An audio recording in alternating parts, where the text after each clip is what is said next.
Welcome to Jocelyn Crafts. This is Jocelyn speaking on episode 1 of my Corona crafting series, a series of beginner level crafts for people who are stuck at home during the COVID-19 pandemic. And our first up is an Easter craft just in time for the holiday, felt Easter eggs done 2 ways.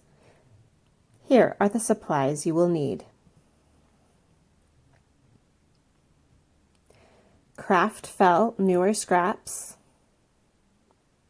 scissors, craft glue, and optional hot glue gun and egg templates. I have templates linked in the notes, or you can make your own or freehand cut your shapes. Optional embroidery floss and needles, optional rotary cutter and cutting mat, fiber fill or other stuffing, and here's an example of felt pieces already cut. Once you've gathered all your supplies, the first step is to pick your colors of felt and start cutting out all your pieces using either your scissors or your rotary cutters. I prefer the rotary cutters for the bigger pieces, but for the little fiddly pieces, I think scissors work better. Once you have all your pieces cut out, which I've already done to save time, you can pick out the ones that you want to put onto your egg. Choose your egg body. I have chosen this dark pink. And I have already picked out some little shapes to start putting on the egg. So you set aside the back of your egg and you want to arrange all your pieces on the front so that it is to your liking. So that's how I'm going to make this egg. For method number 1, which is the method that you'll probably do if you're doing this with younger children, or if you're not inclined to do embroidery, you will use your craft glue. I prefer to use the craft glue to attach the little pieces rather than the hot glue, because the craft glue will lay a little flatter. Hot glue, unless you're very careful with it, will leave some bumpy spots. So I'm just going to glue for a minute.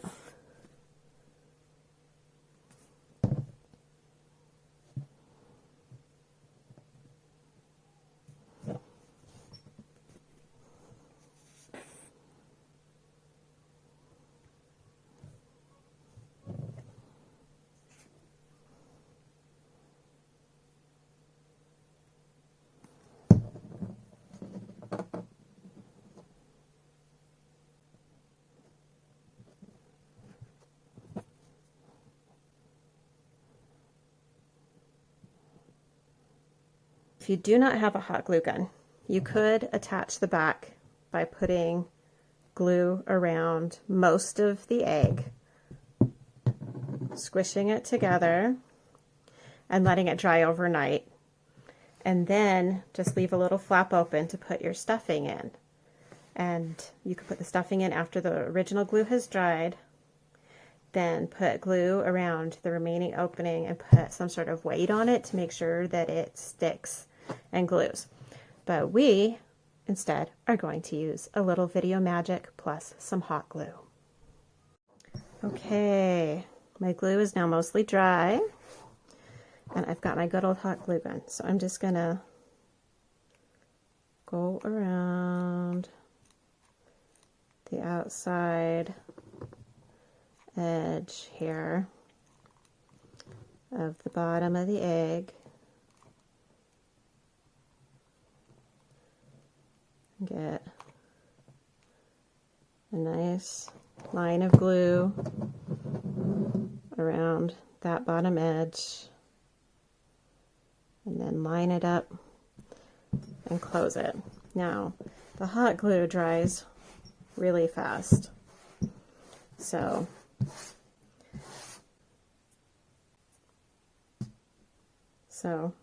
we've got a little pocket now. You only need a very small amount of stuffing just to give it a little extra puff, a little extra dimensionality so it's not just flat. If you wanted flat, you could do it with paper. or cardstock, but we want ours to be a little puffy and plushy. So just a tiny amount of stuffing is all you need. Tuck it all in, and then you go through with some more hot glue. And you don't have to be perfect. Caught a little stuffing there. Don't worry about it.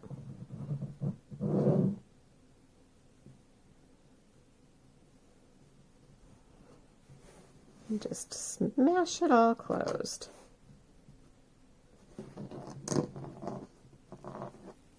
And if you have any hot glue stuck to it, you can just sort of pull it off, or you could snip it off with scissors.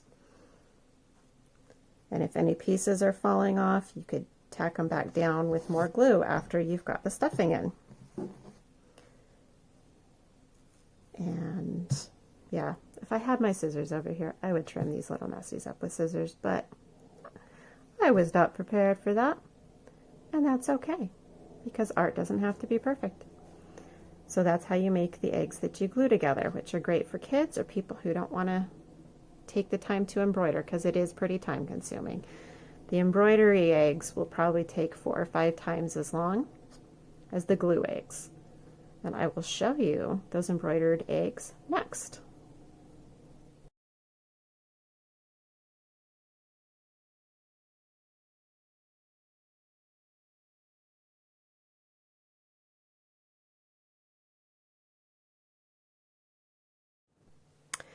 Now here's for the second style of egg. If you like embroidery, if you've done embroidery before, or if you would like to give it a try and just learn a few simple basic stitches, I think it looks extra pretty to attach some of the embellishments using embroidery floss, and then you can do some more decorations using basic embroidery stitches, and then you can seam the whole thing together by hand with some hand embroidery stitches. I still have glue on my fingers. And then when you are almost closed, just leave a little opening. You put a small amount of stuffing inside. I would say just like if your small palmful worth of stuffing is all, just to give it a little squish so that it's slightly three-dimensional, and then finish closing it off. And I will now demonstrate a few basic embroidery stitches. I'm an embroidery beginner myself, so these are all beginner level stitches, just to give you an idea of the sorts of things that you can do to decorate these eggs. Okay, now I'm ready to demonstrate some embroidery that you can use on these eggs. First, you're going to have to get some of your embroidery floss. Now, embroidery floss comes with 6 strands, very loosely wound together. And for this project, I have cut a length of floss and then split it. I've pulled out just 3 strands of the 6, if you can see that. Let me hold it against my palm. So that's 3 of the 6 strands. So I've split it to be a little bit thinner.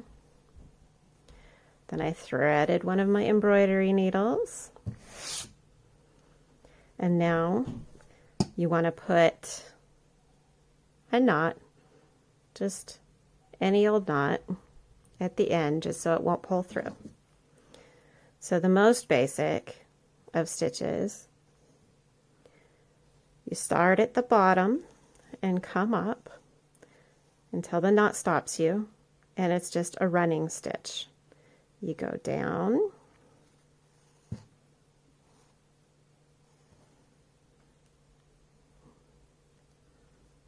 and you try to stay in a straight line and keep the stitches about even length. It doesn't have to be perfect. I know I'm never perfect at it.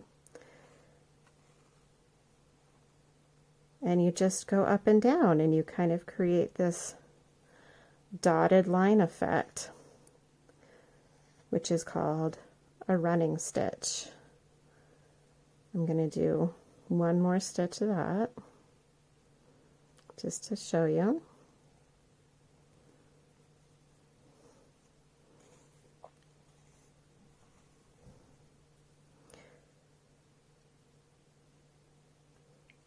And so you end up with this little dotted line. That's the running stitch. Now I'm going to transition into what's called a split stitch. So I'll start with another stitch as if I'm continuing the running stitch. And I'm going to keep approximately the same stitch length. But now, instead of coming back up further along the fabric, you try to come back up in a way that your needle splits through the strands of the previous stitch. That's why it's called a split stitch. So this will make, obviously, a more solid line with a slightly decorative look to it. And so now you only want to go, since you came up in the middle of the last stitch, you want to go about a half a stitch length forward. Actually, you can still go close to a full stitch length forward.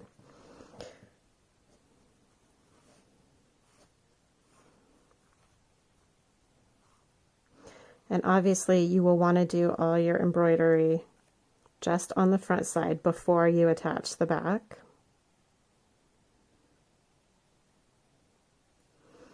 So just split right through the middle there. I'm going to do that one more time.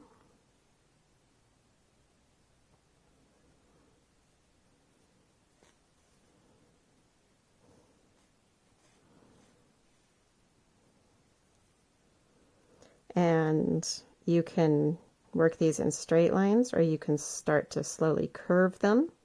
So it's got sort of a dimensional effect, which would work for the eggs.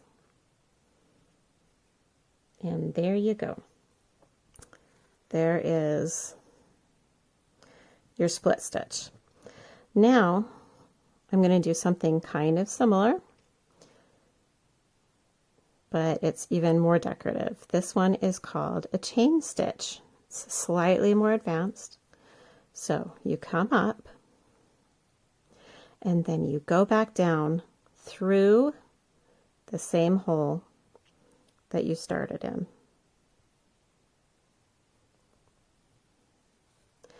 And you want to sort of use your fingers to make sure that you don't pull all of your thread through, because we need a loop there, because you're going to go one stitch length forward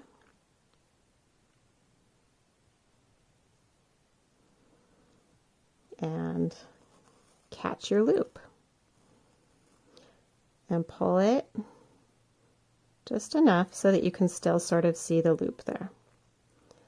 And now you're going to repeat that process. You're going to go back down through that same stitch that you used to catch the last loop. You're going to hold on to enough thread to make a new loop. Go a stitch length forward.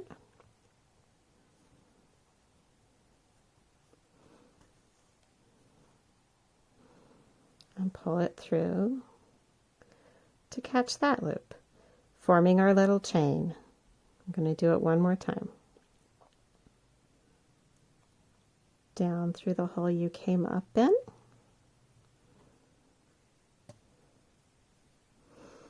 Making sure you keep a loop up. Go a stitch length forward and catch the loop and pull it through. Now I'm not going to go any further right now. So the way you end it, gotta make sure I've got a loose enough loop there. The way you end it is you just go right back down over the loop to just tack it down, so that that last loop isn't just left hanging. So these are 3 different stitches that you can use to make lines across your egg. I used a chain stitch here. I didn't do any running stitch or split stitch on this one, but I did use a chain stitch up here. Now I'm going to show you this one. This is just a basic cross stitch. You've probably seen counted cross stitch, but you can also do cross stitch just on its own, as long as you're careful to try to keep your stitches about the same size. So you just come up, make a little diagonal,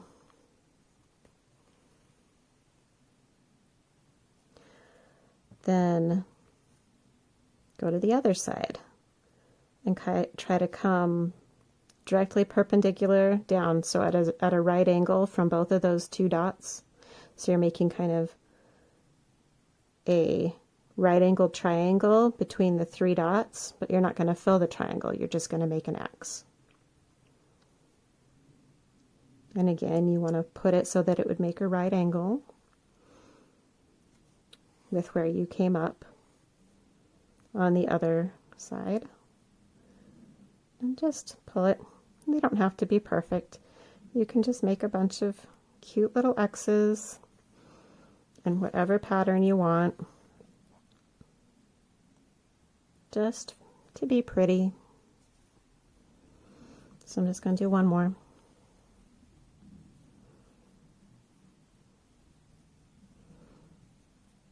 And see, they're not perfectly identical, but you know what?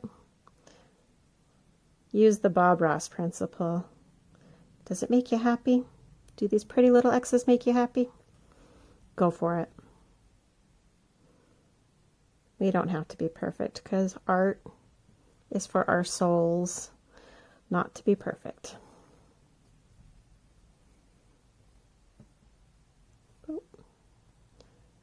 Okay, there's my two little X's for some cross stitch.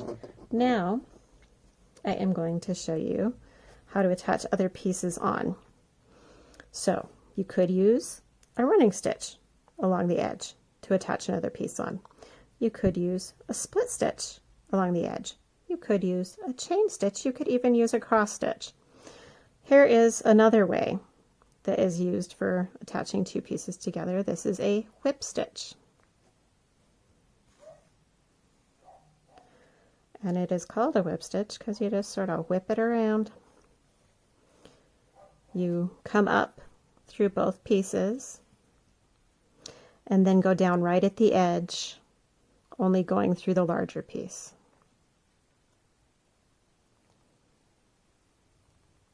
Come up through both pieces, then go down right at the edge, just past the smaller piece. So you're only going through the larger piece. And again, you just want to use your best judgment to try to get these fairly even. They don't have to be perfect. Handmade never has to be perfect. So there is a whip stitch attachment.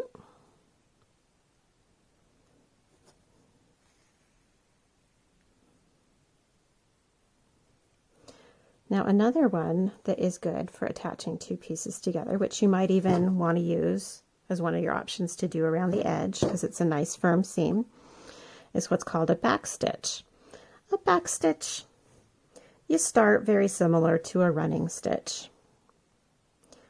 You bring up your needle through both pieces, but instead of going forward, you're going to go backwards. And what makes this one really strong is then on the underside you loop it around and you go one stitch length forward. And then you go back down into the end of the previous stitch. So you're basically making a continuous loop, binding your two pieces together. So I'm going to come and do the forward stitch again, as if I was doing a running stitch, but then I turn around and I go back into the end of the previous stitch, making that continuous loop to bind these two pieces of fabric together.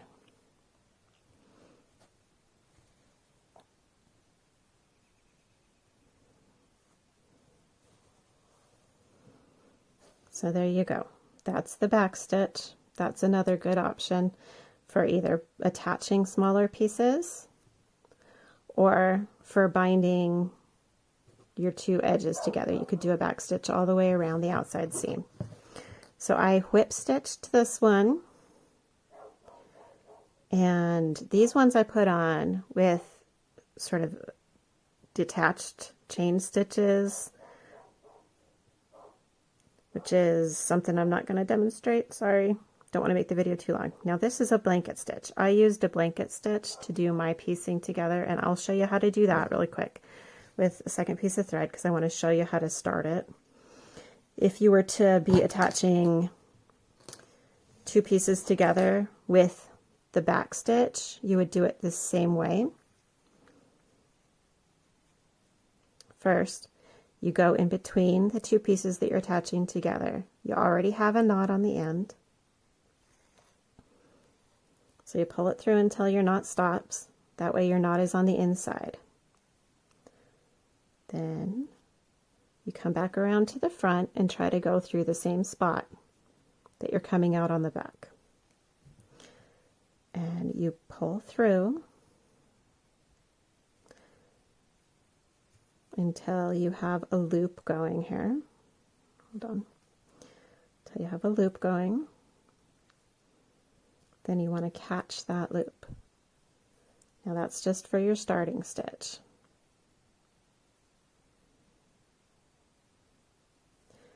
You've got this piece now coming up at the top and a full loop around. Then you go to make your next stitch as if it was going to be a whip stitch. Go from back to front, but you want to keep a loop just like you did with the chain stitch. And you catch that loop from the front and pull it so it makes this nice decorative edge here. Then you go back to the back, start your next stitch, and I usually go that way, so I'm going the opposite of my normal way, which is a little awkward, and I don't know why I started it like this, but I did, so that's what we're doing.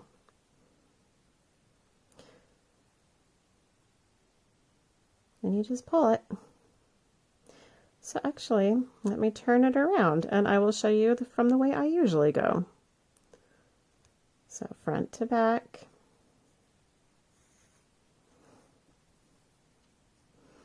Keep that loop up. Go back through the loop from the front.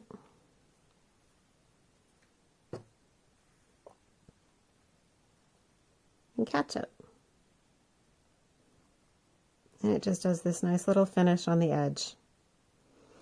And you can use that to seam the front and back of your eggs together, or you could use the back stitch, or you could use a running stitch, or you could use the split stitch.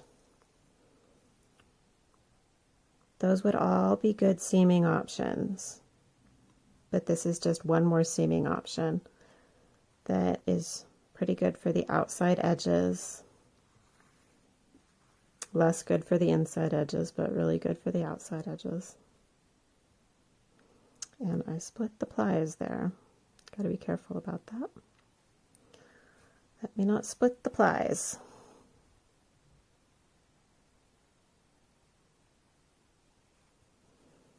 So if you happen to pull the loop too tight, that's how you fix it. You just stop and lift it back up loose. And that is how you do the blanket stitch. So that's what the finished blanket stitch looks like. And when you're done, just try to find a spot where you can do an unobtrusive tiny little knot along the edge. I can't even see where I did my knot. I think it's here. It's just teeny tiny. And then I stuck the extra thread back inside. But remember, leave a small opening and put your stuffing in before you finish closing it all the way. And there you have your pretty embroidered egg with one of your decorative stitches. And there's my two finished eggs. That's all there is to it.